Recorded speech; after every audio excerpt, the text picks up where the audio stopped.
All men are created equal, that they are endowed by their Creator with certain unalienable rights. Life, liberty, and the pursuit of happiness. If liberty means anything at all, it means the right to tell people what they do not want to hear.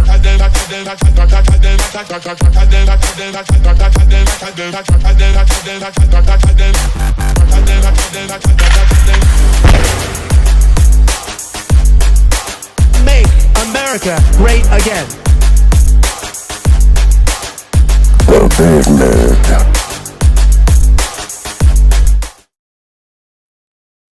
Welcome back to the Big Mig Show. Of course, I'm your host, Lance Migliaccio, with my ride or die, George Ballantine.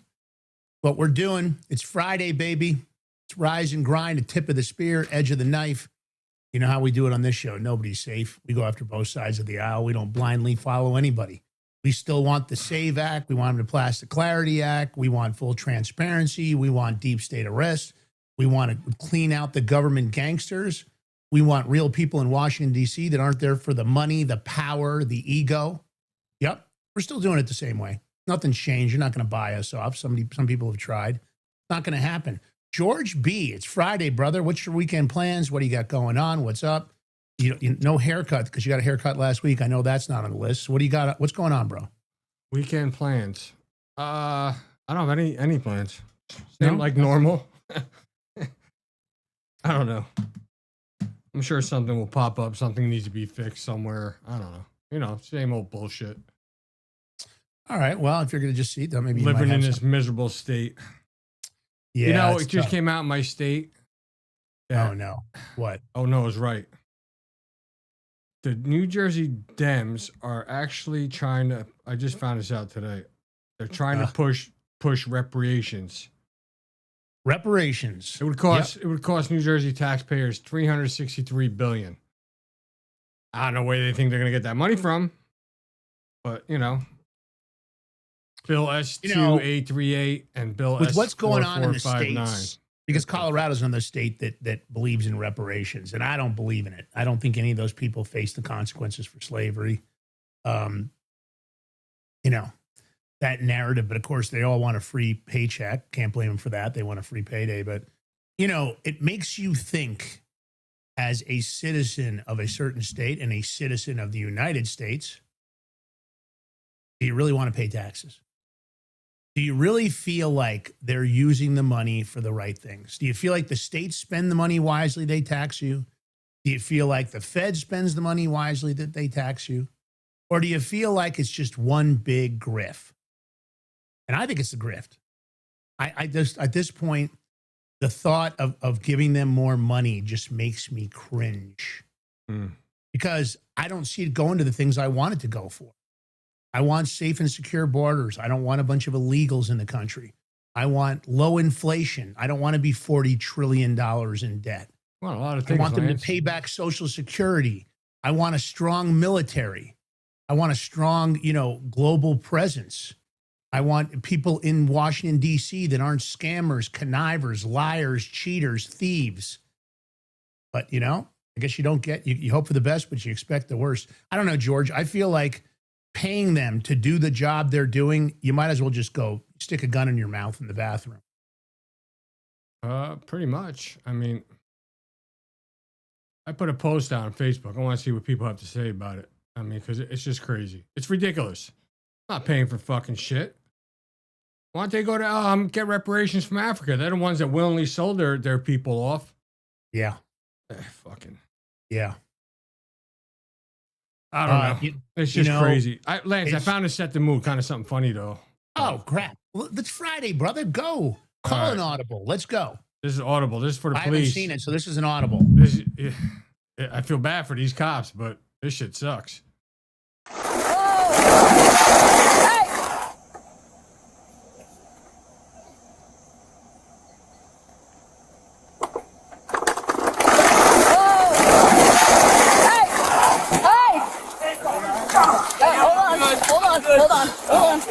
Hold on.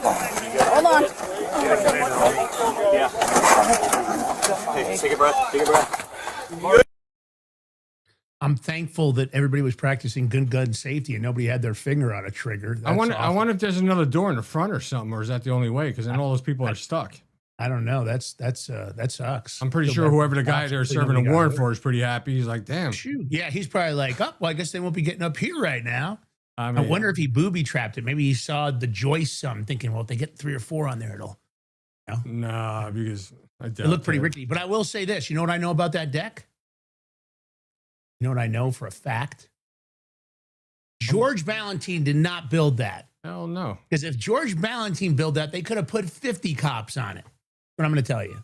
Because that's the kind of work he does. I've seen his work. That's the way he does things. I got to tell you, it would not have collapsed if that was a Valentine deck. That looks like over a period of time, like water damage or something.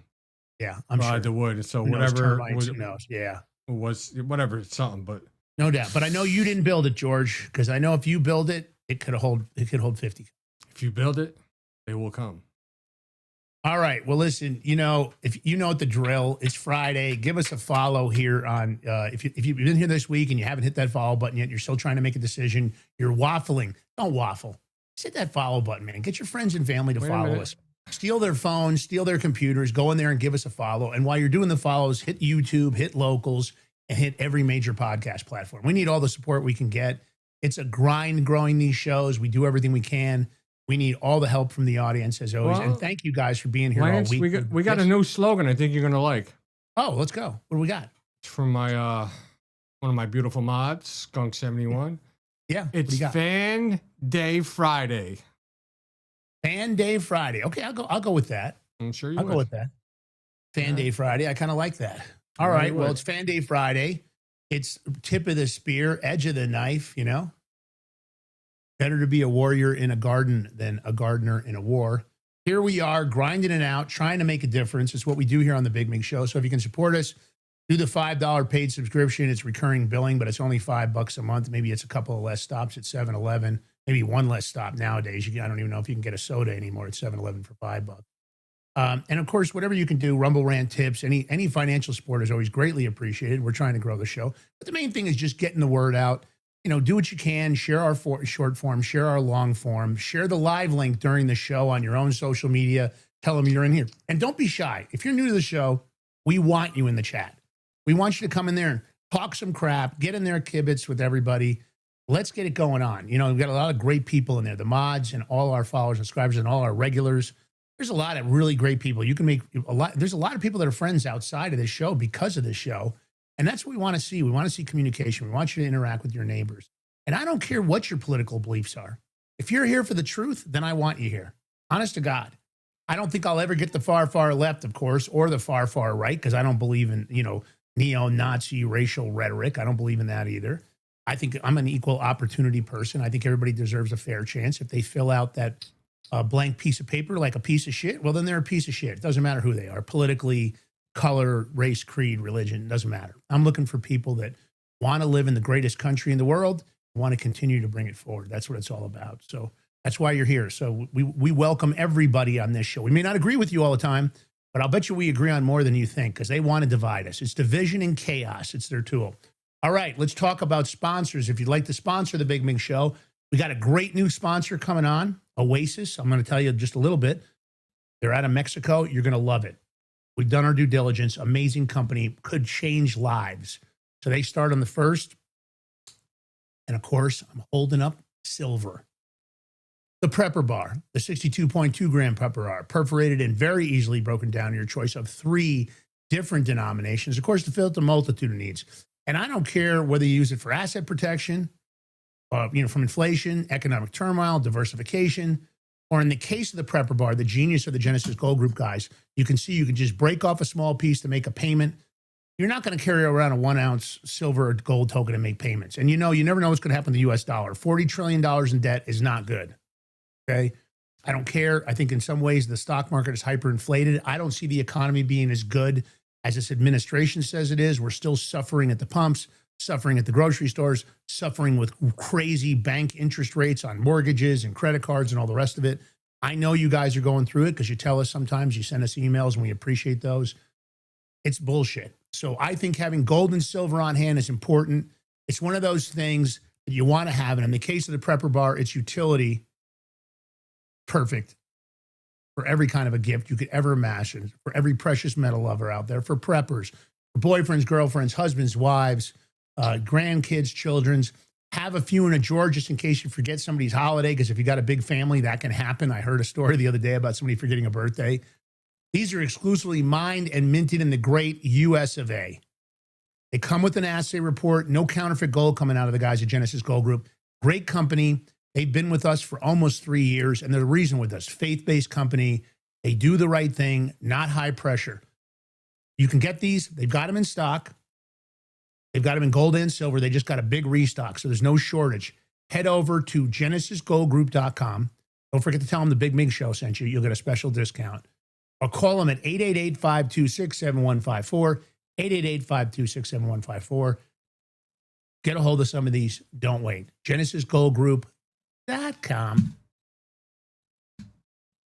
Break me off a piece of that Prepper Bar. All right. All right. All right. What? Well, we're ready to roll. We're going to switch things up and dive right into this. So, there was a lot of rumblings about Joe Biden's performance at the 2024 debate. The one where they said, okay, Joe Biden can't keep going. He's gone.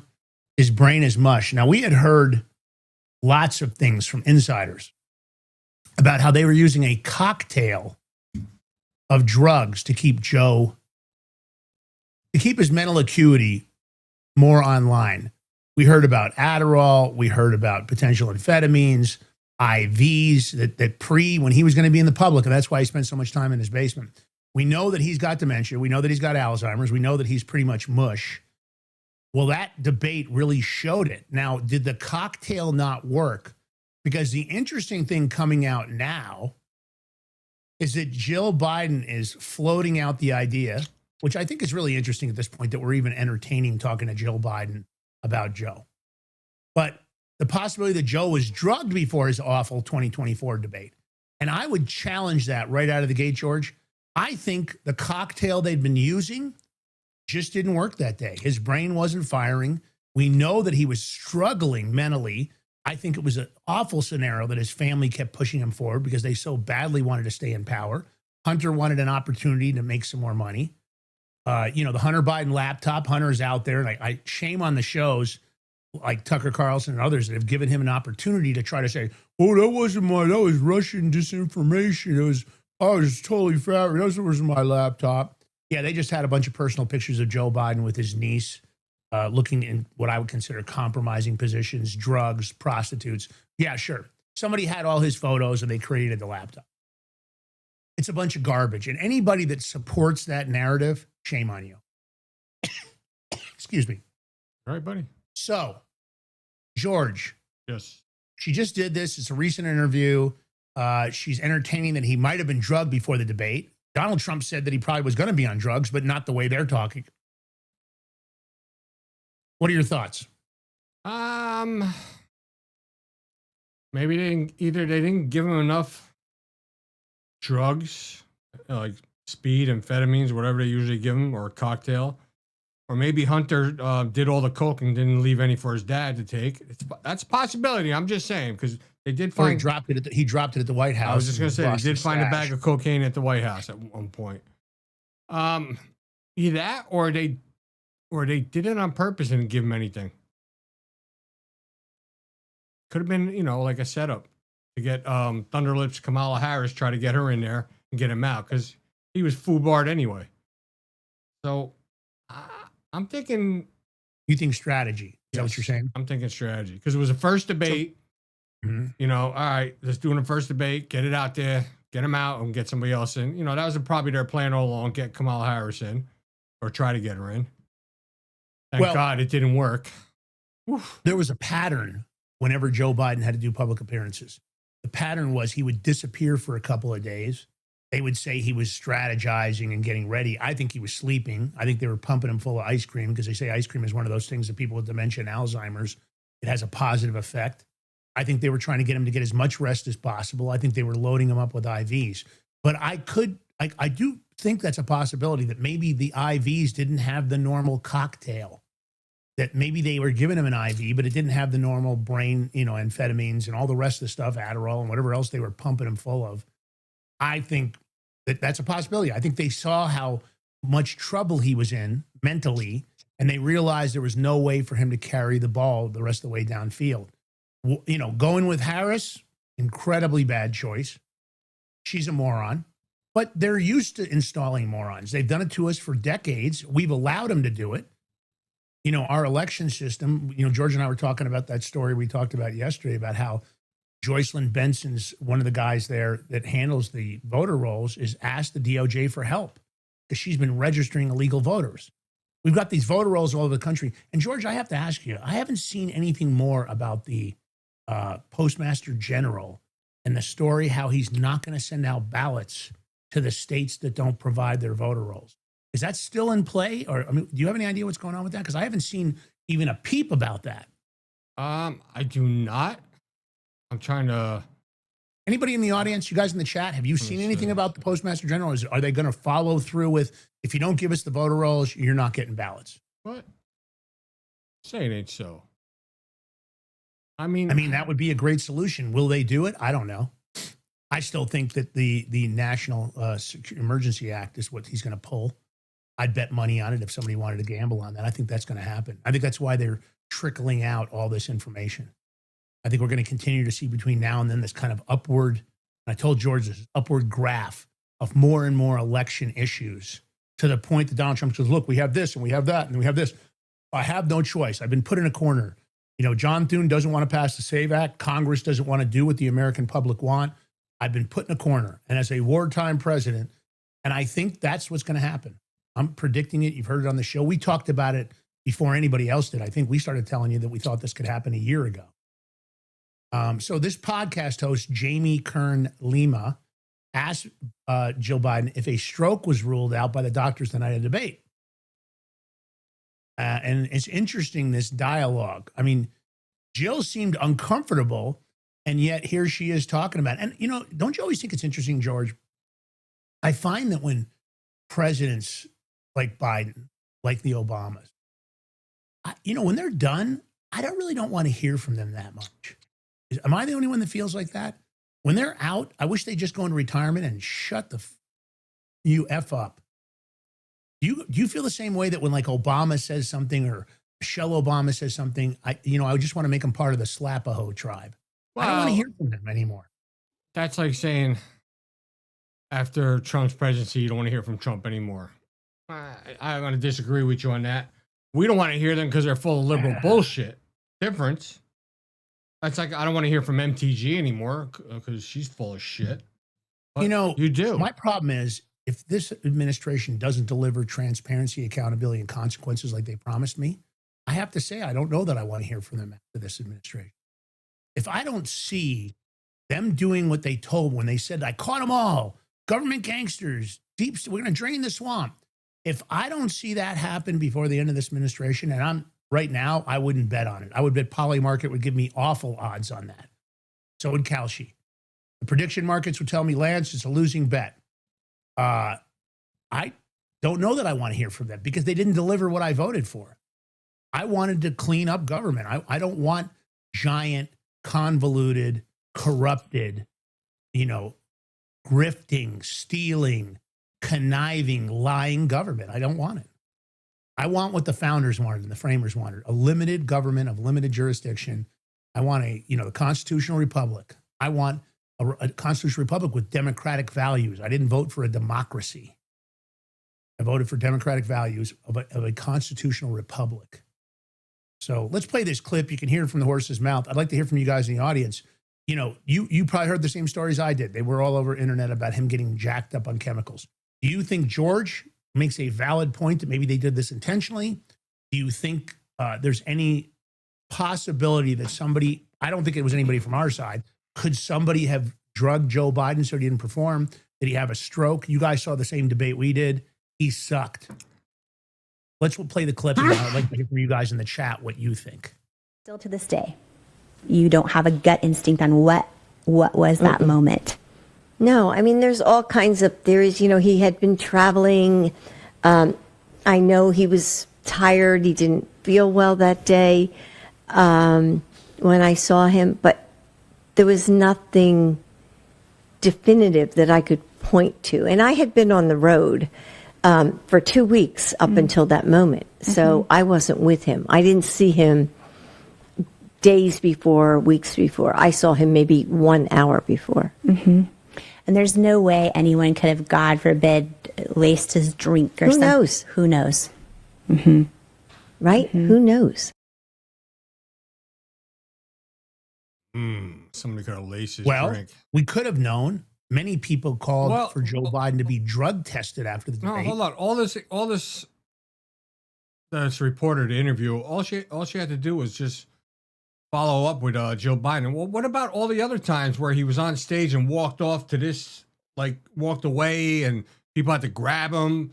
Happened at the I think G7 summit when Italy's prime minister Melania had to grab him, and bring him back. I mean, there's so many instances. She could have brought all that up, but they neglected to do so.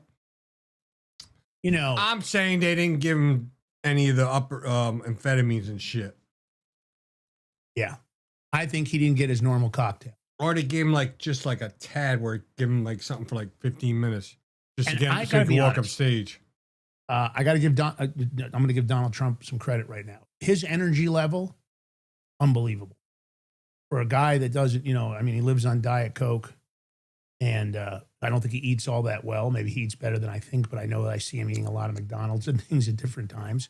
Maybe that's just the hook. But that guy's energy, it's historical. I mean, if you could bottle that energy, it would make Trump even richer than he already is. But Joe Biden, okay, so maybe he was tired. Is that what I have to worry about with the president? That if he's tired, he's going to do a shitty job? I played I the don't think fifth. that's the kind of guy he wants.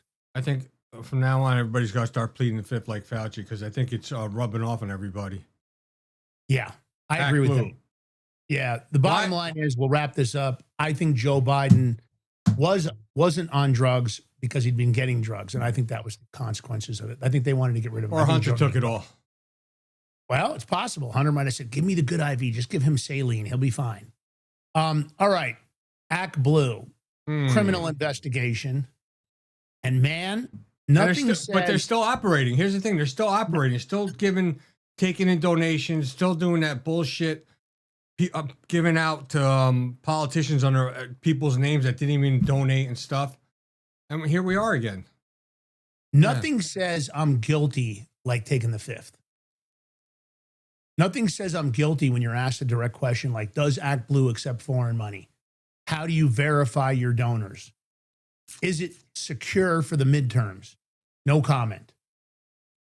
Now, he's not alone. This is the Matt DeGalen, co-founder of the Democrats' massive fundraising platform. So this guy right here, one of the founders, no comment, no comment. But he's not alone.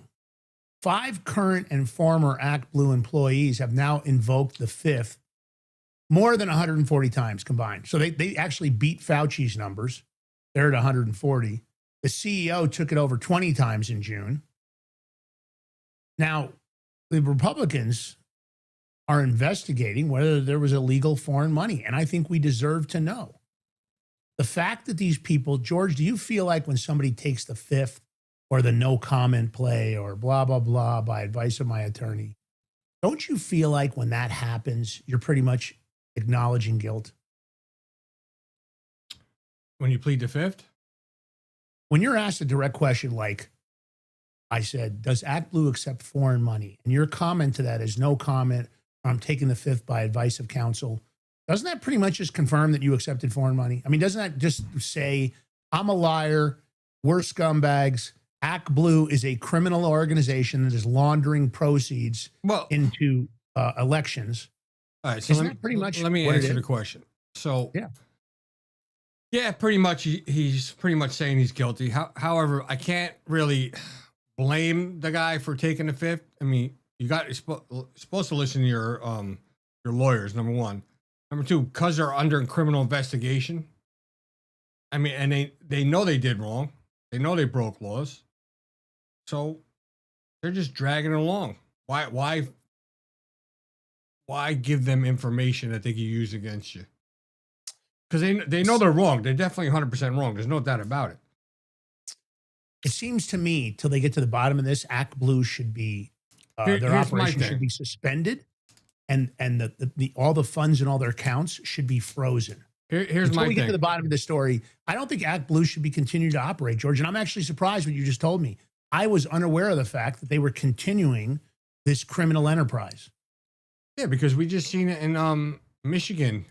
Remember when a guy went to the that I think it was a lady, and she lived in a trailer, and she never donated this much money and was just showing up.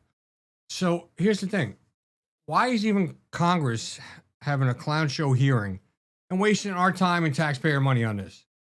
This is for the DOJ to do. We don't need you guys to waste our time, money, and bring people up there just to give answers or not give answers, and there's never any consequences anyway. I agree. Hold up. Where is it? I was agreeing with you. No, You I don't have to tell know. me to hold up. Here we go.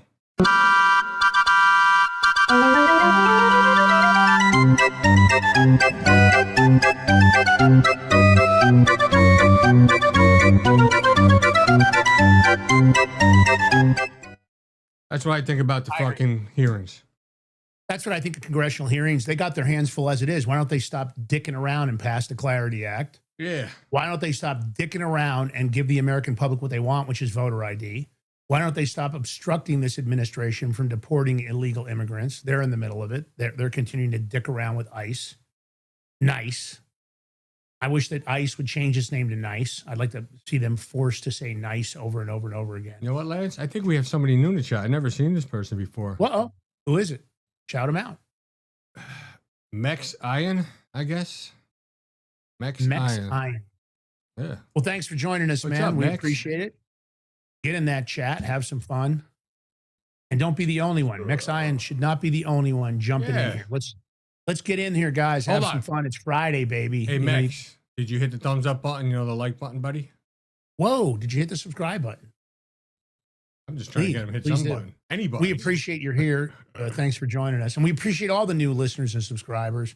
You guys have been helping us grow rapidly, and we appreciate everybody minute. that's sharing the content, like Melody and others, to take our live link during the show, because that live link really helps, because then people just click it. You know how X is. You put a link in the promotion, and you put a link in there, you're taking traffic away. You know, I still don't like the algorithms over at X. I still think there's a lot to fix there, but it is what it is. But look, let's play this clip. You can hear it straight from the horse's mouth here. Oh. That's right. Today, during a Republican-led investigation into illegal foreign donations for U.S. campaigns. Congressional correspondent Bill Malugin has the story tonight. Bill, good evening.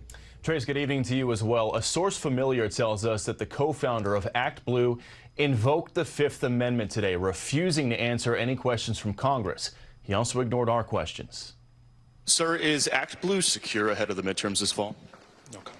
Does your platform accept foreign donations? How do you verify your donors, sir? Do you plan to answer any questions today? Act Blue co-founder Matt DeBregalis on Capitol Hill for his closed-door deposition with the House Administration Committee. Fox is told it only lasted 20 minutes. The committee has been investigating Act Blue's donor verification and fraud prevention practices and whether or not the group potentially allowed illegal foreign donations to flow to Democratic political campaigns. But the problem is nobody's talking. At least 5 current and former Act Blue employees previously deposed by the committee all invoke their Fifth Amendment rights. We're talking more than 140 times in total. That includes Act Blue CEO Regina Wallace-Jones, who invoked the Fifth more than 20 times back in June. Did every Act Blue donation that provided an address outside the United States require passport information? On the advice of counsel, I respectfully decline to answer the question pursuant to my Fifth Amendment rights under the Constitution. Committee Chairman Brian Stiles says he'll keep pushing. We're trying to get to the bottom of this. Does Act Blue have the protocols in place to make sure that foreign money is not coming into U.S. elections? So U.S. elections should be for U.S. citizens only.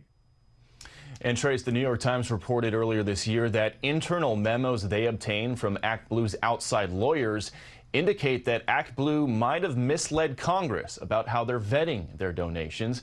Act Blue responded to that report that it's the New York Times who is being misleading. We'll send it back to you. Bill Melugin live for us in the nation's capital. Bill, thank you. Up next, Brett Baer. Ask you a question. I plead the fifth. George? I plead the fifth. Don't even waste your time. Taking the fifth. Taking the fifth. See, the I'm problem with fucking the fifth, innocent, too. That's a great thing about it's it. contagious. And even on this show, we're taking the fifth. All right. Ask me a question in the chat. I triple dog dare you. Yeah, that's it. All Do right. James O'Keefe, bringing the rain and the pain. Undercover once again, he offered Senator Lisa Murkowski's brother's ballot at Anchorage polling station. What? Of course, with no ID required. He dressed up as an Alaskian. He did dress the part up pretty good this one, too. Yeah. He is the man he is a man of a million disguises. He cracks me up. I'd have to shake his hand if I ran into him and tell him, man, great work, brother. You're just crushing it. I just want to point out, because Senator Murkowski was against the Save America Act for so long. She finally got on board with a portion of it towards the end. We still don't like you, but you look at here Alaska, and then look at what happened in Minnesota, and both that are like, even Murkowski are trying to call, oh, he should be prosecuted. First of all, in both instances, none of them filled out any ballots. None of them voted. All they went there was asking questions. So you can't be prosecuted. So get over that shit. You're just mad because you guys don't want to pass any election integrity laws. But you know what's funny? Murkowski's brother lives in Texas, but he's still on the voter rolls in Alaska. That's another thing right there. Uh-oh. You mean the voter rolls are corrupted and they're not true and they're not accurate? I plead the fifth. Shocked. I plead the fifth. I'm appalled. I'm shocked. I know. But I mean, how much more evidence do people need? You like how their comment, this is Murkowski from her office. Senator Murkowski has consistently supported the requirement of photo ID to vote. And earlier this month, she voted in favor of a separate measure on the Senate floor to do just that. Well, after she converted with a lot of pressure. Murkowski's scum. You know, our members of Congress in the House and Senate, so many of them are unethical scumbags on both sides of the aisle. They're terrible. Horrible people. Power-hungry, greedy SOBs. She continued, but however, the Save America Act is an overly burdensome, one-size-fits-all mandate from Washington. I think it is one-size-fits-all. Everybody needs an ID to vote. And it's got to be them on the ID. That should be verified, authenticated. I want the voter rolls cleaned up. I can't imagine why any political party wouldn't want the voter rolls cleaned up. Unless, of course, cheating is the soup du jour. So that's what they like to do. Here's the thing. You brought this up. So, okay, let's say they clean up the voter rolls, yada, yada, yada. The post office doesn't send out, they only send out ballots to verified registered voters. What about the ballots they can give you when you go to any polling place? Oh, here, just fill out the ballot. Yep. How do we stop that, people? Oh. We are living in a third world country. You should be able to look in the system, see if they're registered, and present a valid ID to say who you are before you get that ballot. Does anybody in the audience believe that we have a safe and secure election system currently? I don't care what your political party is. You don't need to say I'm a Democrat or I'm a nonpartisan or I'm a Republican. For people in the audience, does anybody trust this election system? Because I don't. I think they're installing people. I think they're cheating, lying. And I think it's not just one strategy. It's not just the voter rolls. They have a plan, A, B, C, D, E, F, G, H, I, J, K, L, M, N, O, P. You know, they've got a bunch of ways to cheat, and cheating is what they do. Cheating and lying, they should take an oath. I, as a congressional member, will promise to cheat and lie and steal from the American public. That should be part of their oath, because basically they're doing it anyway. So, here's the thing, and nobody could really say anything against it, because, I mean, Trump brought it up. We've brought it up numerous times for the last few years. Why don't we just take the voting system and put it on the blockchain? Hey. Sounds like a good idea to me. Right? I mean, let me see. What would be the left or some of even the right's argument on that? Yep. I would love to see that. I would love to hear their argument on that, what shit they come up with. Well, let's play James Alaskan Conian. You know, it's funny. He's wearing a fucking mask too. Like He wears the flannel. He's got the hat. He's got the mask on. He does look like an Alaskan. He does. I like the look. Except for the fucking mask. Yeah, of course. This is James O'Keefe in Anchorage, Alaska. I'm about to get offered Senator Lisa Murkowski's brother's ballot. The last name is Murkowski. I think I left my wallet in the vehicle. Would it be possible to vote without it today? Absolutely possible. Oh, good. I said I could vote. Brian Murkowski can vote. She's like, yes, you can vote. You can vote if you'd like to. Do you want to do a question ballot? I mean, all I got to do is do the question ballot, then I can vote. Yes, sir. Yes, sir. Brian Murkowski, Senator Murkowski's brother, doesn't even live in Alaska, but his name is still on the voter rolls. Do you know how to spell Brian? Brian. Yeah, That's the address. in the correct place. Oh, perfect. to vote. You have a mugshot. Oh, I think I left that at home. Blood? DNA. I got blood. Yeah. You got blood. You want to leave your blood? You're Caroline. Carolyn. Carolyn's a funny one, by the way.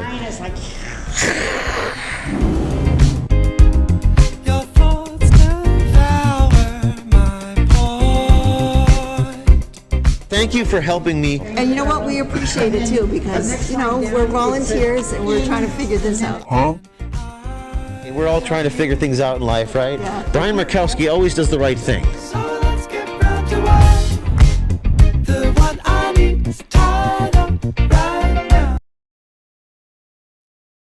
Yeah. Got a little jingle. Yeah, I got to tell you, O'Keefe's on fire. I got to give him credit. That was one of his better clips. This guy is the man of a million disguises. I don't know if it showed it. I might have cut it out, but it did in his whole clip, because I cut a lot of the bullshit out. It did show, I think, on his LinkedIn account, Murkowski's brother, his LinkedIn account, showing that he does live in Texas now. Yep. I mean, he's still on the voter rolls. I wonder if he's on the voter rolls in Texas. Is he on those voter rolls? Is he registered twice? That would be an interesting story. Well, he lives in Texas, so he's allowed to register in Texas. That's where he lives. It's not his fault that they didn't take him off in Alaska. Well, however, if he puts in a vote both in Texas and Alaska, if he does it, then that's a different story. Or, you know, most likely someone's putting it in for him. Probably Lisa Murkowski has somebody go pretend to be her brother and put the vote in. Wouldn't surprise me. Allegedly. Sorry, Lisa Murkowski. Allegedly. I'm going to say you allegedly might be doing that. Can we hold on. Can we check to see how many times Murkowski's brother has voted in Alaska over the last few elections? Yeah, that would be a good idea. How long has he lived in Texas, George? Do you have any concept of that? Do not know. Sure you can find out, though. This next story actually shocked me, George. I was surprised. You're shocked? I'm not surprised about what Michael Cohen says. I'm actually shocked. When you told me this story, I thought, come on, are you sure that's true? And so it is true. And I'm really surprised, man. I was surprised when I first heard this. And then I was even more surprised to hear that Trump was going on Cohen's radio show or something. But yeah, Trump's got something cooked up. He has to. Because all of a sudden now they're somewhat little buddy. But here is Cohen doing a 180, and he's saying that the Manhattan DA's prosecutor's office, Alvin Bragg, and Attorney General Letitia James coerced him and forced him to testify on Trump and whatever, coercing to make stuff up, whatever it is. He goes, but he said he felt pressured to provide evidence and testimony, yada, yada, yada. So I think Trump has he's appealing this and everything. So this is going to come out, but you have to look at, all right, let's look at Michael Cohen, the person. Do we believe anything he says? Because he's known to lie. So do you take this at face value? Does he have evidence of him being coerced and pressured or whatever, how he's putting it? Because he's a known liar. Do you believe Cohen right now, what he's saying? This is tough. He's definitely not credible whatsoever. But Trump's got something up his sleeve. He has to with this. Yes, sir. You have your hand up. Yes. You plead the fifth? I would like to comment, Mr. Ballantine. Go ahead. A standard operating procedure, in my opinion, by attorney generals, DA offices, the Department of Justice, pressuring and coercing is standard MO. They do it to everybody. That's what the DOJ does it when they do the superseding indictment. You're looking at this. If you cooperate, if you do this, we won't bring the superseding indictment. When you don't comply, boom, here comes the superseding indictment. It's the same thing at the state. Well, Mr. Cohen, if you cooperate, you're looking at 10 years if you don't. But if you do cooperate, we're going to give you this much time. This is standard. It's malfeasance, nonfeasance, it's misfeasance, it's obstruction of justice. They do it over and over and over again in plea negotiations. When you're trying to get a plea with the federal government, they're going to try to coerce you. They're going to threaten you. They're going to get angry. They're going to talk shit. They're going to say they're going to go after your family like they did to Michael Flynn. Okay? Like they did to Roger Stone. Threats and coercion and pressure are what all the attorney generals do, all the DAs do across the nation, and the DOJ does. And I think it's criminal. They do it over and over and over again. And of course, they tell you if you don't cooperate, if you don't go along with this narrative or what we believe happened, we're going to throw the book at you. We're going to throw the kitchen sink at you. It never stops. It's what they do. That's why our legal system is so effed up. I know that anybody in our audience that has faced the legal system from a state or federal situation, they know exactly what I'm talking about. I faced it. I know exactly what he's talking about. Now, again, I agree with you. Trump's probably got a bigger play here. Is Michael Cohen, was he threatened and coerced? I would say absolutely. Is he a liar? Yeah, I think he doesn't tell the truth. I don't know that I trust him. But this is crazy that he's even going to go on his show. I mean, what do you think, George? Because it isn't like we haven't had our legal issues of our own in the past. This is what they do. Don't you think this is the standard MO of all state and federal prosecutions? Plead the fifth. Yeah. George is taking the fifth. All right. On that note, we'll play the clip. I'm saying they're guilty. But when are the prosecutors, when are the DAs going to face Man, we can't even get Letitia James I know that charges with her mortgage fraud and shit. I mean, come on. And she committed mortgage fraud. You know what though? She's been awfully quiet though lately. Yeah, that fat bitch is keeping. So is Alvin Bragg too. Both of them. He's another POS. How about Fannie Willis? Fannie Bobanny. I haven't heard much out of that bitch either. Huh. All right, let's play it. Ex-Trump attorney Michael Cohen says New York prosecutors pressured him to target President Trump. He says it happened during that civil fraud and the hush money cases against the then presidential candidate. Trump is responding on social media, calling the state's investigation a setup. CB Cotton is live in New York City with the latest. CB. Hey, Kaylee. Yeah, so Michael Cohen, who was once considered a star witness, now says prosecutors pushed him to fit a predetermined narrative against then presidential candidate Donald Trump. Cohen, who was President Trump's personal lawyer for many years, wrote in a Substack post that from the time he began meeting with prosecutors in the Manhattan DA's office and the New York Attorney General's office, he felt, quote, pressured and coerced to only provide information and testimony that would satisfy the government's desire to build the cases against and secure a judgment and convictions against President Trump. Cohen also wrote in part, quote, Letitia James and Alvin Bragg may not share the same office or political calendar, but they share the same playbook. Both use their platforms to elevate their profiles, to claim the mantle of the officials who took down Trump. Cohen, who served prison time for fraud and lying to Congress, described why he initially cooperated in the hush money and civil fraud cases against Trump, writing that he was hoping for sentence relief. Cohen's explosive comments come as the president continues his effort to move the hush money case into federal court from state court. In the post, Cohen suggested that he's not trying to defend the president, but instead wants to shed light on, quote, what happens behind closed doors long before a jury ever hears a word. Kaylee, I want to mention we reached out to the Manhattan DA's office and New York Attorney General's office. Both have declined to comment. Back to you. Cotton. Actually, one of our people in the chat, Malwick, said Alvin Bragg has some problems right now. I'm trying to see what problems. Problems that He he's needs to have fat and problems. ugly. Maybe that. He needs to have problems.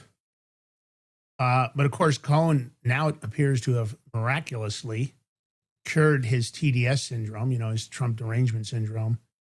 And even Trump trades old stories and praises Cohen's bravery for recanting everything he said. Very interesting. There's something to this flip-flop by both of them. Where this is heading or what's going to happen, I don't know. I just want to know, where's all the MSM that were happy to put Cohen on when he was bashing Trump and going against him in trial and all that stuff? Put him on all the time, every fucking every episode, this and that. But I don't hear them bringing him on now. Yeah, mainstream media. Are you gonna bring on Michael Cohen and let him go ahead and tell the other side of this story now? Probably not. Let's play this clip. I want to go back to 2016 if we can, because you and I have obviously traveled a pretty rocky road together. Do you remember, sir, when I went on CNN with Breonna Keeler and she told me that you were underwater in the polls, and I responded with those famous 2 words, says who, which became some worldwide meme. Good advocate, and then they weaponized you like nobody's ever been weaponized, like few have been. Well, maybe just you and I, sir. And you, yeah, me too, but I don't consider mine, mine was at a level that nobody's ever seen before. But they weaponized you. They weaponized a lot of people. And I respect the fact that you recanted everything you said. And that's a big thing that you did. That's a very big thing. Sir, you may remember that following morning you called me into the office after, and then you gave me one of those traditional Trump slaps on the shoulder, and you said to me, F them. You're stronger than them. We've got this. Now, the funny thing is that CNN never apologized. They never retracted anything. And now, years later, CNN, MS Now, and the other left-leaning outlets, they're doing the exact same thing, constantly talking about you being underwater with favorability numbers. Well, I have to give Cohen credit for taking accountability. What's going on behind the scenes? What's the real play here? I don't know. But let's face it, until people start getting arrested, until you start prosecuting. You know what the real play is, bro? He's trying to get in Trump's good graces because he needs to make money and shit. Here's the point. Pressuring and coercion shouldn't be allowed. All that stuff in negotiations where you get threatened. I want to know, do we have any evidence of this? They're going to come after you. You're going to get a bigger sentence. You're going to get 20 years if you don't go along with it. Don't you think it's time for all that shit and all those shenanigans to stop, George? That shouldn't be. I just want to know, do we have any evidence of this pressure and coercion and all this stuff he's saying? Well, let me ask you this. I want to see the evidence. I don't want to take him. I don't take his word for face value. I want to see the evidence. Well, let me ask this to the audience and you. I know plenty of people. I grew up around the mob in New York, right? My godfather was a capo for the Gambinos. I saw lots of people go to the jail over the years. I knew a lot of them. A lot of my friends went to jail. I don't know of any of them that didn't go through forced pleading, meaning that they had to go along with what finally was offered, because if they continued to fight, if they went to trial, they were told, if you go to trial, we're going to go for 50 years. They come at you with a 5-year plea agreement or a 3-year or a 10-year, and they say, this is the best deal we're going to offer you. You're not going to get any more offers. And if you go to trial, we're going to shoot for 50 years. Do you know anybody that's ever been gone into a criminal defense, George, of any of your friends back east or any people that we've met over the years doing this show, that they weren't threatened and coerced by the DOJ, by the DAs, by federal prosecutors? Do you know anybody that didn't go through that? Because I don't know anybody. Everybody I ever know went through that same situation with the threats and we'll throw the kitchen sink at you and we can indict a ham sandwich. We've got you. We're going to do this and this. Because if you ask AI about the conviction rate of the federal government, as an example, and they've got like a 97, 98% conviction rate, it's through the roof. AI will tell you that is impossible, because that would be like acting that the DOJ, as an example, is the only perfect government organization. That no other government organization in the U.S. government is as perfect as the Department of Justice. And I would argue that's a crock of crap. You tell me, George, do you know anybody that didn't get threatened, coerced, pressured told they were going to face bigger sentences if they didn't comply. I don't know anybody. I don't know. In the audience, any people that have had family members that went to jail, have they ever not seen that family member go through threats? We're going to go after your family. We're going to go after your kids. We're going to go after your wife. We're going to do this. Every prosecutor does on every case. They always threaten. What they threaten you? Oh, we're going to go give you 10 years instead if you don't take this deal of 3 years, or everything's a threat. It shouldn't be like that. If you look at the you rules, have a right to go to trial, but if you take them to trial, that now they're going to go from trying to give you a deal of 3 years to going to 10 years or whatever. Exactly. And the people that I know went to trial faced those exact consequences. The 3-year deal went away and they got 10 years. You just nailed it. That's exactly. And I think that's the horrible part about the system. It's not necessarily about the crimes. It's about the misuse of power. It's about the ability to threaten people because they're untouchable. Absolute immunity, qualified immunity. It never stops. All right. What do we got here going on with the FBI? We have a woman who pledged allegiance to ISIS. Nice. I don't even know how. She was planning on trying to sneak a bomb into, I think it's up New York State by their, I don't know which building. I don't know if it's their main Capitol building, I think. Yeah, their Capitol. But she also wanted to try to go for the White House at another time, later on. But she was actually started being a little brave on social media with her hatred for the United States and with ISIS, and so put her on a radar. They were watching her, and they caught her. They caught her trying to buy bomb material and stuff to build a bomb. Well, they used informants to set her up, and they sold her an inert explosive device. It looked like an explosive device, but it was non-functioning. And they sold her a firearm, the informants. They sold her both. That's how they finally nailed her, because they set her up and they said, well, we can build you the explosive device. You just have to pay us. And the FBI gave the informants an inert explosive device and a non-firing firearm. And I guess she surveilled the Capitol for 2 weeks. And she was scheming with these other informants. But of course, they were working for the FBI. She was being set up. But pretty incredible, right? That she went to the point to buy the bomb. What's going on with women? There are a lot of women showing up in these kind of terroristic kind of situations now. Or taking a side of Islamics, jihadists and stuff. Yeah. Not understanding what Sharia law is really like. Yeah, I mean, hold on. I just got a picture of this woman because she was all in a burqa. Oh. She is fucking hideous, man. Let me just tell you. Hold on. I'm sorry if you guys have to see this, but here she is. Oh, God damn, my eyes. I plead the fifth. Here's a comment. Does obese and ugly coincide with crazy? No, because if you seen the chick the other day who was getting questioned about who would you, and she was saying bad things about MAGA and siding with jihadists, we showed it here in the show. No. Okay. This just so happens that this woman is unattractive and obese. Well, all right. And for that, maybe those type convert to Islam this way. They got to wear a burqa and cover up all that hideousness anyway. Hideousness. Yeah, whatever you want to call it. It's fucking bad. All right. Let's play the clip. I mean, if I look like that, I might cover up too. Take care. Thank you. Well, breaking moments ago, the FBI says it disrupted a potential ISIS-inspired terror plot in New York. The agency tells Fox they've arrested a 35-year-old Albany woman accused of plotting to bomb the state capitol and kill lawmakers. According to a criminal complaint, Jessica Bowie pledged allegiance to ISIS and allegedly planned to hide a bomb inside a DoorDash bag, hoping to strike while state senators were meeting. Governor Kathy Hochul expected to speak next hour, where we could get more information about all of this. Sandra. All right. That was it. Wow. Ugly.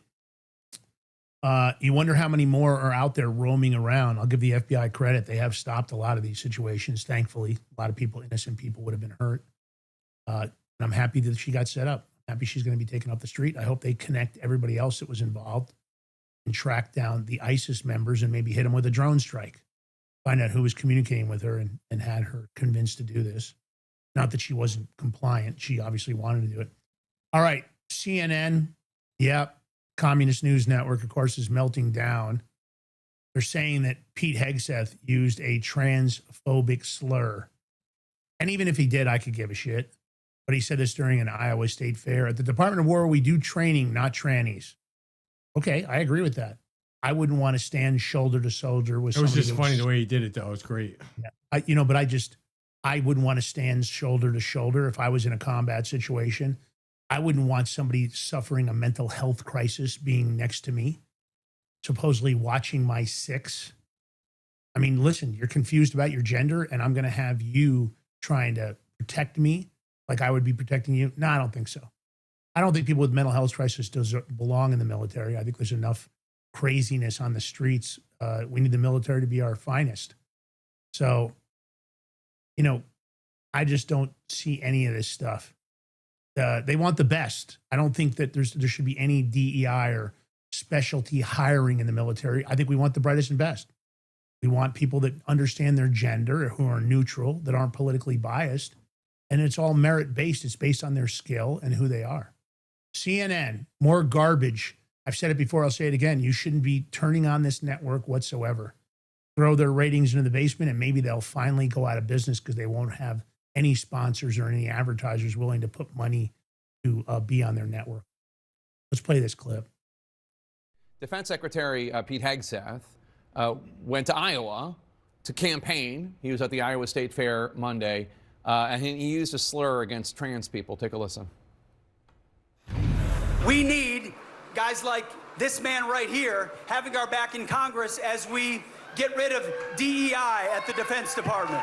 At the Department of War, we do training, not trannies. The only focus of our department, colorblind, gender neutral, merit-based. That's it. We want the best. I mean, first of all, I'm still just not going to get over the fact of seeing like a current Secretary of Defense campaigning for somebody. I don't think I've ever seen anything like that before. Correct. I mean, to your point, Jake, it's not unusual for cabinet secretaries to campaign for candidates, but when it comes to members of the national security team, especially the Secretary of the War, Secretary of DOD, you do not typically see those people out there campaigning. First of all, we are at war, so he should be focused on that in Washington, D.C., a war that Trump started. But secondly, no, you don't see that. Look, I will also say this, Jake. First of all, Iowa is very much a state in play, both at the governor level and the senatorial level this cycle.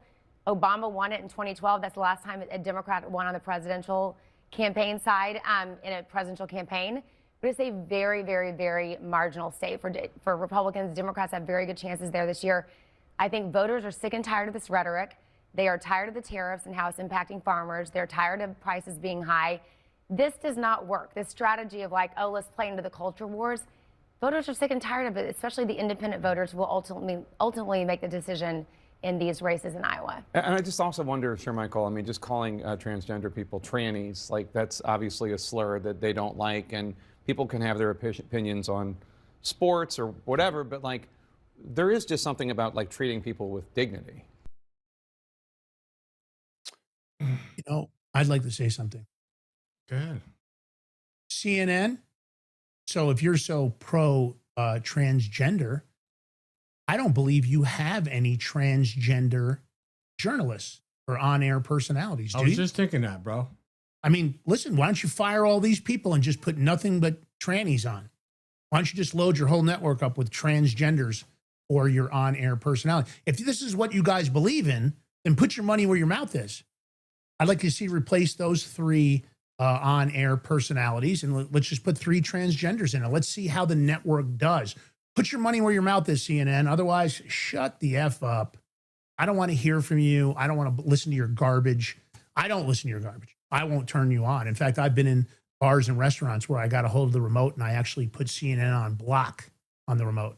I actually blocked the channel. I don't know that it stayed like that, but it's one of the things I like to do to entertain myself. You can do it. You can get a hold of the remote and you can put a block on that actual network.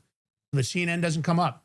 Communist News Network, it's a lying network. It's not a truth network. And let's face it, if you guys are so pro-transgender, then get those on-air personalities. Load them up, hire 15, 20, 30 of them. You can have them on all day, and let's see how your network does. I don't think it'll do well. Find some people with mental health crises, put them on air. It's time. Don't be cowards. If you're gonna put up, then you better, if you're not gonna put up, then you better shut up. All right. I gotta bring this this whole up. Carmelo Anthony thing online and all the people saying they want to see him released. What a bunch of garbage, George. But I don't understand why even him and his attorneys are trying to get a new trial. Especially, okay, so new evidence came up, not new to the attorneys and prosecutors and his attorneys, new to us being shown. And even them knowing this, why would they want a new trial? It's crazy. Because now the prosecutors... I believe they're hoping there'll be an error in the trial. The prosecutors, now they just showed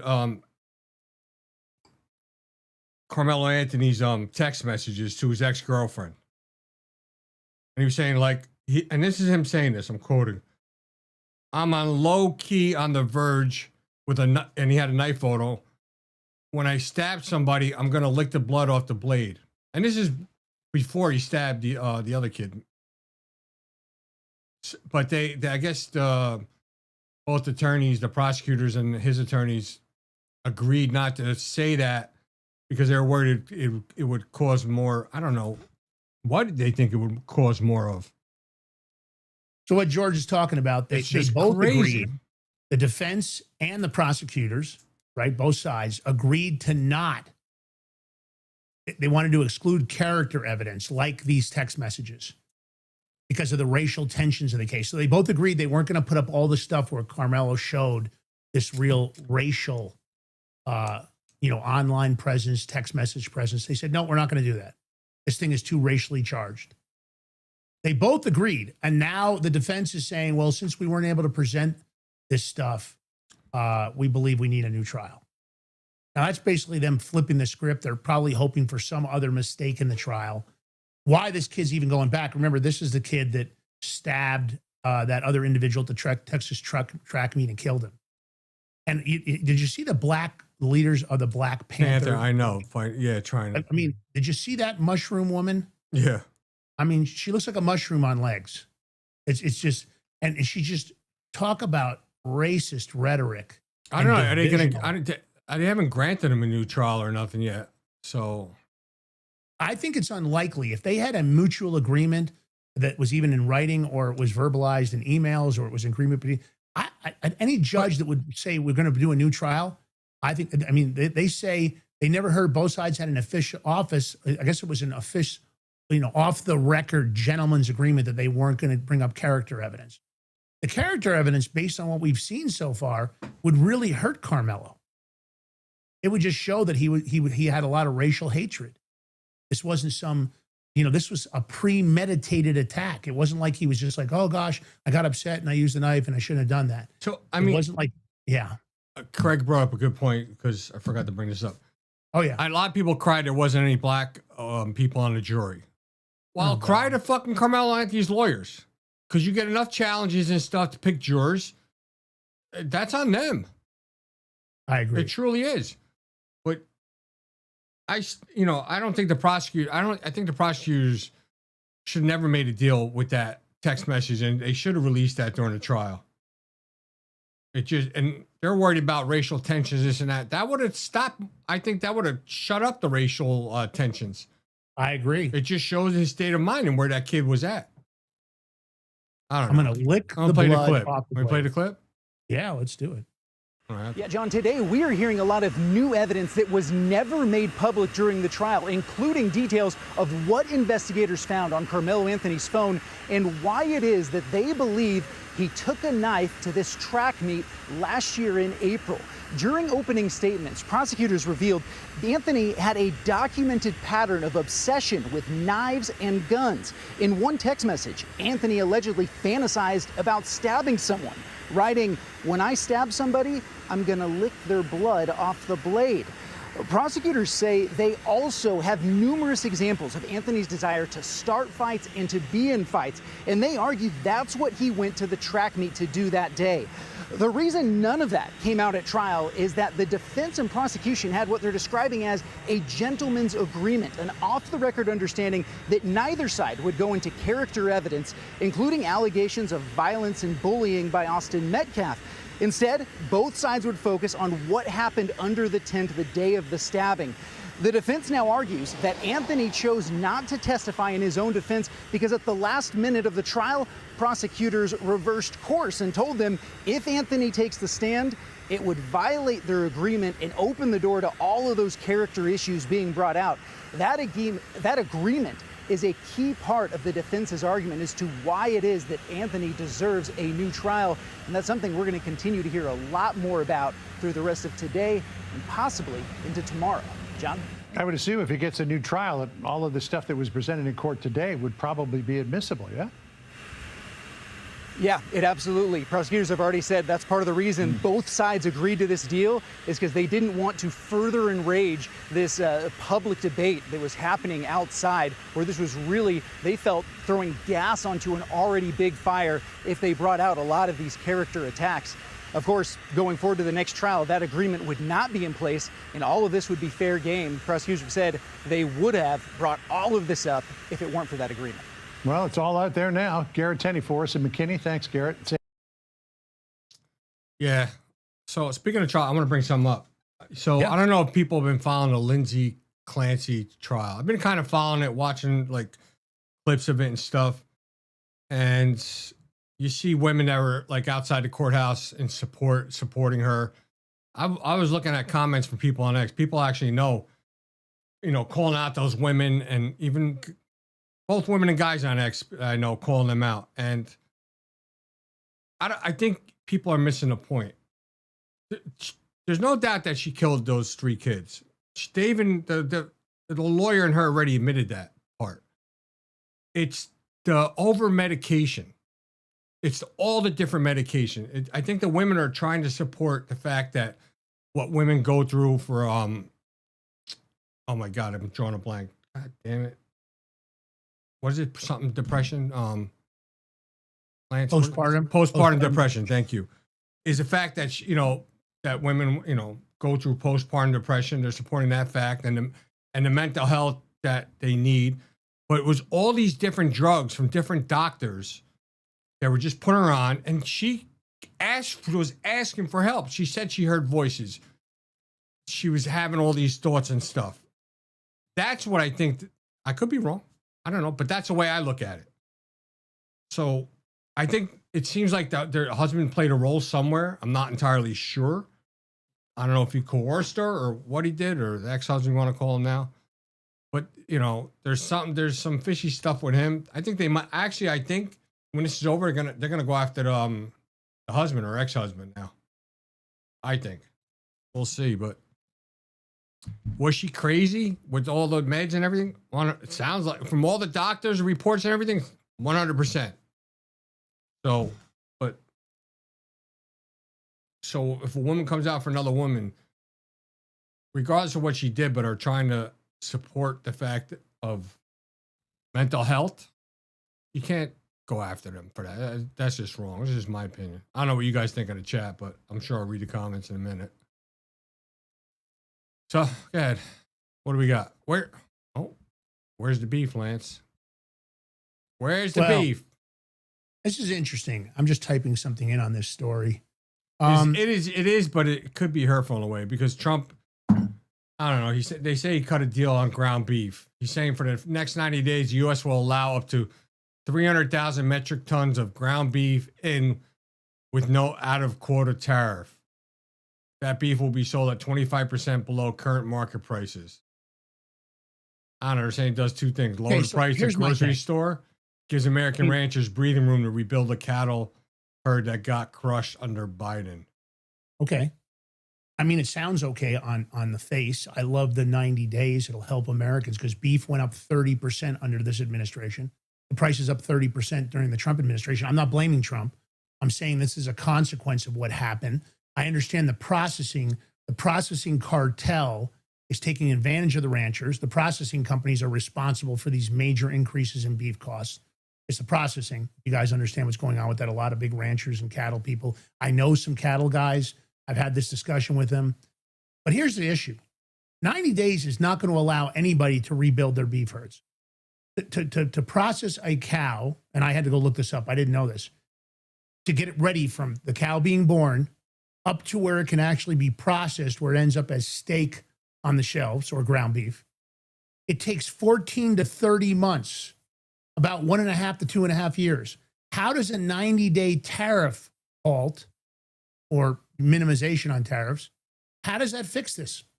Sure, we're going to get a lot more beef coming in, all these metric tons. Hopefully the price will go down because of it, because there's no doubt ground beef is way too freaking expensive.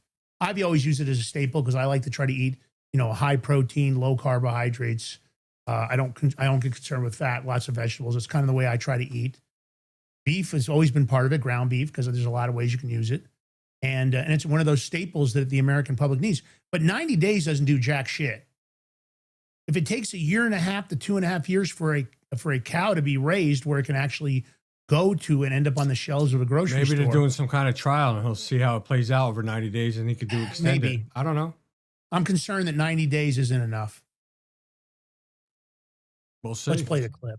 We shall see. Brief. This is the Truth Social he just posted, writing that as we work to rebuild the herd and help our ranchers for the next 90 days, the United States will allow up to 300,000 metric tons of product for ground beef to be imported with no out-of-quota tariff.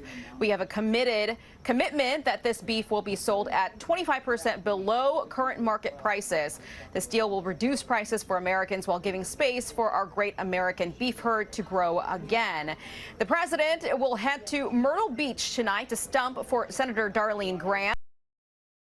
Darlene Graham. I don't know. I mean, I'm happy he's doing the 90 days because I don't want to see our audience or the American public suffer under these prices. I think the prices at the grocery store are still horrendous. They're horrible. Yeah, we'll see. I want to know where this beef is coming from, what countries. But, at the end of the clip, there's talking about Trump going to South Carolina to stump for Darlene Graham. And there's another thing, like people on the right, people I know, are saying, oh, if you're going against Darlene Graham, you're supporting the deep state, the other people. No. Lindsey Graham was part of that fucking crew deep state shit. But she couldn't answer a basic question about foreign, something with Taiwan. And she said, she goes, I have no experience with that. So was she qualified? Is she the right qualified person for that? What? Because she makes me uncomfortable. Because Trump said he's endorsing her, does it mean it's the right person? I don't always go with Trump endorsements. Trump endorsed fucking Lindsey Graham. A lot of people hated him. I hated him. So I don't know. I'm not a Trump yes man. She came out of left field. I never even heard about her before. All of a sudden, here she is. You all motherfuckers need to use critical fucking thinking. Yeah. All right. There's a whole new meaning to Wedding Crashers. Go ahead. Yeah. After the movie Wedding Crashers, of course, crashing weddings became more popular. A lot of people have dealt with it where people show up and they say, I'm with the groom's party. I'm with the bride's party. They try to go there for the free drinks and the food. It can be amusing, entertaining. Some people are very unhappy about it. I personally, if it was my wedding, I probably wouldn't be too worried about wedding crashers. I would find it amusing. But not everybody feels like that. But some wedding crashers are tougher than others. Here's an interesting story we found. This deer crashed a Florida Keys wedding and started feasting on the costly flowers mid-ceremony. Those big flower arrangements that you get charged through the teeth for. And this is a Stella Kirk and Gavin Guthrie's wedding. But this is and these are rare, these key deer named Rosie, who is familiar to this facility. Rosie started eating the couple's expensive floral arrangements during the ceremony and then, of course, stayed for the beach photo shoot. It was a buffet for her. She was enjoying the buffet for free, that's for sure. So there were only, it was a very small wedding, but a very nice wedding. So this deer with an appetite showed up unarranged. I think this is pretty funny. And then it just hung around for the photo shoot. Of course, I think it was enjoying the floral arrangements. Everybody started laughing, of course. Everybody was trying to stay focused on the ceremony, but they handled it in stride. They went ahead and encouraged her to slow down as she chomped on the mixed white blooms and greenery. They said she was eating the flowers really fast. They must have been delicious, I guess. I guess Rosie was enjoying them. Must have been hungry if she had to go into a wedding to get food. I was just telling you. Yeah, it was a little distracting for the wedding, but I think makes for good thing it wasn't hunting season. You never know. Yeah, I guess these deer are protected. This is some kind of a rare deer, and it's familiar to this facility. Rare deer? It's on an endangered list. These key deer are on an endangered list. So I just think, and it's blown up. This story is everywhere. People Magazine, everywhere else is covering it. A lot of people were beyond excited when Rosie showed up and made for a sweet memory, and that they went ahead and shot with the photos, and she hung around for the photo shoot, and a memorable wedding for these people. Maybe a little costly that the flower arrangements were part of her menu, but I think it's a great story. It cracks me up. You know what I mean? And that's wildlife. You know, we see more inference of wildlife, but at least this is a touching story where everything went well. All right, listen, if you love the show, the easiest thing to do to tell us that is to hit that follow button. If you could do a paid subscription, it's only $5. It's recurring. All that money helps run the show. Rumble Rant tips. You can throw us $1, $10, $20, whatever you can afford. And of course, George is still trying to get all those Bitcoin. You can tip us in the Rumble wallet if you want to tip with crypto. We appreciate you guys. By the way, if you would have tipped me in Bitcoin a couple of days ago, it would only cost you like 62,000. Now it went up to 72. See? Yeah, it's more expensive to tip, George. I would have saved you money, man. We try to save you money on this show. We're happy for the beef, but we need more than 90 days. Where's the beef? We'd like to see those 10% credit card interest rates that Donald Trump mentioned. I still haven't seen that happening. And I want to see some arrests. For anybody from the admin watching, show me some deep state arrests, Kash Patel, Todd Blanche, Donald Trump, Dan Scavino. I want to see the deep state arrests you promised us, because I haven't seen any of those really. All right, listen, we love you guys. We want you to have a fabulous weekend. You can always check us on the Big Mig Talk radio show. I'll be doing that this week with George Ballantyne. He's back in the saddle because Dr. Michael Schwartz is busy being a global celebrity, hanging out with professional baseball players, living his life. Maybe he'll be back in the saddle next week. I hope so. Although I do love doing the radio show with George. He's amazing.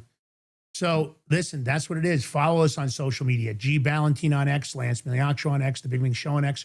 Join our community on X. Get in the group. Post in there. Come in and talk to everybody that's a part of that community. We got about 130 members. We can always use more. And don't forget to follow us. Even though you watch us here on Rumble, this is our home base.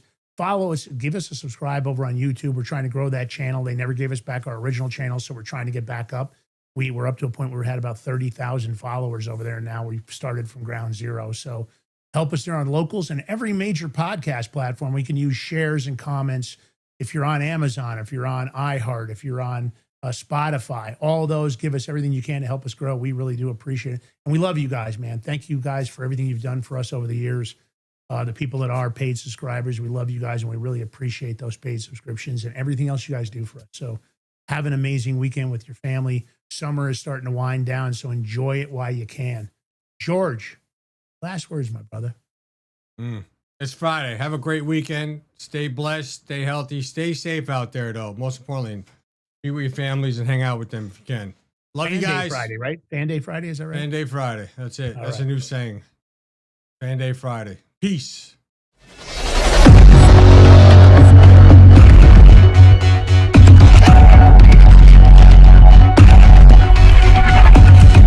What if you could predict your financial future? And what if you could trade on it? Introducing Block Trust IRA, the future in your hands. An astonishing 88,000 millionaires were created last year from the Bitcoin boom, and you could be next. Block Trust IRA is the only crypto management firm powered by AI-driven strategies, ranked #1 in the world by Bitcoin Magazine. The Block Trust IRA platform is built for everyone, from first-time buyers to seasoned investors. Predictive AI technology that was once only reserved for insiders and elites is now available to you.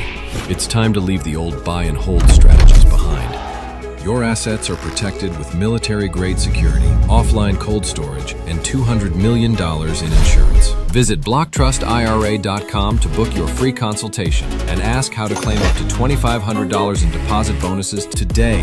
Bitcoin changed the game. AI changes the strategy. In a world of uncertainty, be prepared with Silver Prepper Bars, your ultimate hedge against political instability and economic turmoil. Introducing the Silver Prepper Bar, crafted from 0.999 pure silver and proudly made in the USA. This tangible, divisible asset can come in handy even in the toughest of times. Portable, perforated, and easily tradable, the Silver Prepper Bar is your lifeline in times of crisis. When facing inflation, currency devaluation, and financial meltdown, Silver Prepper Bars provide peace of mind. Don't wait for disaster to strike.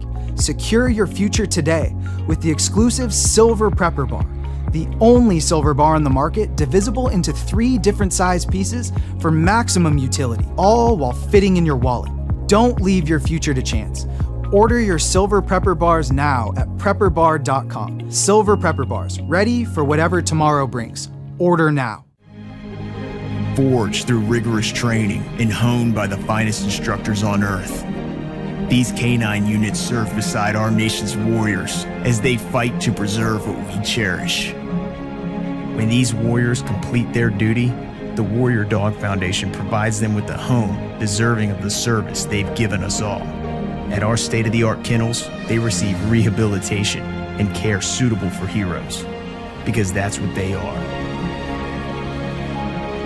Be a part of giving them a future today. Visit warriordogfoundation.org.